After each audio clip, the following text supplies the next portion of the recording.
قومیں اپنی تقدیر کا فیصلہ خود کرتی ہیں، کم سے کم کہا تو یہی جاتا ہے۔ دور تھا ضیاء صاحب کا، لوگوں کی زبانوں پر تالے، جسموں پر کوڑوں کے نشان، شکایت گھٹ گھٹ کے کی جاتی تھی اور تعریف بھی کی جاتی تھی تو ڈر ڈر کے۔ ان حالات میں اسلام کی سربلندی کا خواب ابھی پورا ہونے نہیں پایا تھا کہ محترمہ واپس آئیں۔ قوم پھر جمہوریت کے خواب دیکھنے لگی۔ روٹی، کپڑا اور مکان صرف ایک نعرہ نہیں تھا، ہر دل کی آواز تھی۔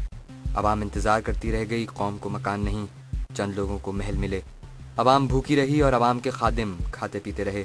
اور پھر پریزیڈنٹ غلام اسحاق خان صاحب نے فیصلہ کیا کہ بس۔ الیکشن پھر ہوئے، ووٹ پھر ڈلے۔ اس بار عوام نے میاں نواز شریف صاحب کو موقع دیا۔ میاں صاحب نے الیکشن میں کامیابی کے فوراً بعد اپنے لیے اور قوم کے لیے بہت کچھ کرنا چاہا۔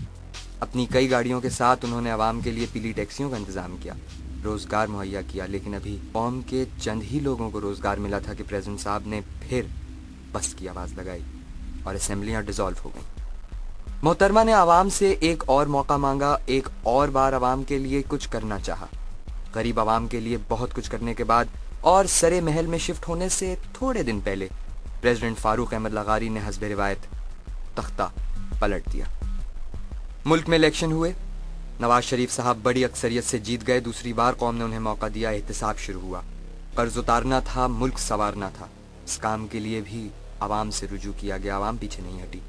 وہ پیسے جو عوام پر استعمال نہیں ہوئے وہ عوام نے بھرے۔ حالات ابھی سنبھلے بھی نہیں تھے کہ نواز شریف صاحب نے ایک جہاز کو ہوا میں روک دیا اور وہ نہ جانے کے لیے آ گئے۔ جنرل صاحب نے ایک نئی طرز کی جمہوریت سے دنیا کو روشناس کروایا، میڈیا کو آزادی دی، سب کی سنی اور کھل کے بولے، وردی اتارنے کا وعدہ کیا اور توڑا بھی، لیکن صرف قوم کے لیے۔ حالات بہت بدل گئے ہیں، الیکشن پھر آ رہے ہیں، الیکشن 2007، لیکن ووٹر لسٹ بڑی ہو گئی، ہم بڑے ہو گئے ہیں۔ ہم جو 60% ہیں، ہم جو نوجوان ہیں، طاقت رکھتے ہیں بدل دینے کی ہر وہ چیز جو نہیں بدل رہی۔